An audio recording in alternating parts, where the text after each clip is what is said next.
ఇంత సెలబ్రేషన్స్ ఎందుకు అనుకుంటున్నారా? అదే అండి. ఎన్ని రోజుల నుంచి వెయిట్ చేస్తున్నామో మా ఇంటికి ఒక మహాలక్ష్మి రావాలని చెప్పేసి అందరం కోరుకున్నామన్నమాట. అదే అండి, మా తమ్మునికి రీసెంట్‌గా మ్యారేజ్ అయిందని చెప్పేసి వీడియోస్ పెట్టాను కదా! మా మరదలైతే ప్రెగ్నెంట్ అయ్యి డెలివరీ అయిందనమాట. పోస్ట్‌లో అయితే పెట్టలేదు. ఎందుకంటే తనకొచ్చేసి చాలా వీక్ ఉందనమాట. సో, అందుకని చెప్పేసి పెట్టలేదు.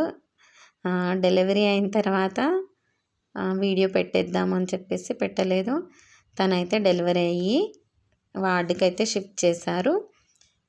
నార్మల్ కావాల్సింది, బట్ తన పెయిన్స్ అనేది భరించలేక సిజేరియన్ అయితే చేశారు. ఆల్మోస్ట్ 1 డే మొత్తం పెయిన్స్ అనేది భరించింది. బట్ ఇంకా భరించలేకపోయిందనమాట. సో, ఫైనల్‌గా మాకు ఒక పాపనైతే ఇచ్చేసిందనమాట. మా వాడైతే తన పెళ్ళాం వచ్చేసిందని చెప్పేసి ఫుల్గా ఎంజాయ్ చేస్తూ ఉన్నాడనమాట. అంటే బావ మరదళ్ళు కదా, ఫస్ట్ నుంచి అలాగే ఉంటాయి ఆ లవ్ అండ్ ఎఫెక్షన్స్. సో, వాడైతే ఎత్తుకోబోతున్నాడు. వద్దు అని చెప్పినా కానీ వినట్లేదనమాట. అంత లవ్ ఉందనమాట. ఇప్పటికి కూడా 1 మంత్ అవుతుంది. 1 మంత్కి కూడా అదే ఎఫెక్షన్, అదే లవ్. చాలా బాగా ఉంటారు. అండ్ మా పాప కూడా చూడండి, తీసుకెళ్ళిపోదామని చెప్పేస్తుంది ఎప్పుడు. మేమైతే ఫైనల్గా హైదరాబాద్కి మా కోడలైతే ఎప్పుడు వస్తుందా అని ఎదురు చూస్తున్నాము. ఎందుకంటే తను వచ్చేసి వాళ్ళ మదర్ వాళ్ళ ఇంటికి వెళ్ళిపోతుంది కాబట్టి. మేమైతే ఆ రోజు మొత్తం 3 డేస్ హాస్పిటల్లోనే స్పెండ్ చేసామన్నమాట. తన దగ్గరే, తన బెడ్ పక్కనే ఉండేవాళ్ళు మా వాళ్ళు. పక్కకు కూడా జరిగేవాళ్ళు కాదు. మా వాడైతే మరీను.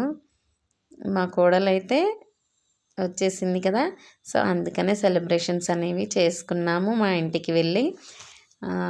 ఇక్కడైతే మా అమ్మ ఎత్తుకుందనమాట. ఎప్పుడూ ఎత్తుకోలేదు. ఆ రోజు ఈవినింగ్ అయిందనమాట మా అమ్మ ఎత్తుకునే వరకు. చూసారు కదా, చాలా క్యూట్గా ఉంది కదా, మా తమ్ముళ్ళలాగే ఉంది. సేమ్ మా తమ్ముడు అంటే సేమ్ మా తమ్ముడే అలాగే ఉందన్నమాట. సో, తన పిక్స్ అయితే కొన్ని అయితే పెడుతున్నాను. ఇక్కడ అందరం కలిసి సెలబ్రేషన్స్ చేసుకున్నాము. మా అక్క వాళ్ళు అందరూ వచ్చారనమాట. మేనత్తలు అందరు. ఇంకా కొన్ని పిక్స్ అయితే మిస్ అయ్యాయి. సో, మా తమ్ముడు అయితే ఒక ఫోటో దిగమన్నా కానీ దిగలేదు. ఇదన్నమాట. వచ్చేసి మండే రోజు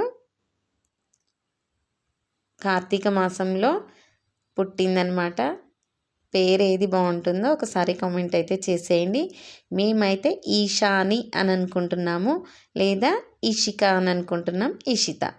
ఈ పేర్లలో ఏది బాగుందో మీరే చెప్పండి, సెలెక్ట్ చేయండి, కామెంట్ అయితే చేసేయండి.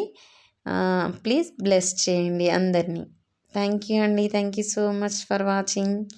మంచి మంచి వీడియోస్ అయితే వస్తాయి, ఎంజాయ్ చేయండి. ఇప్పటి నుంచి కంటిన్యూ వీడియోస్ వస్తాయి. థ్యాంక్ యూ అండి. బాయ్. నెక్స్ట్ వీడియోలో కలుసుకుందాం.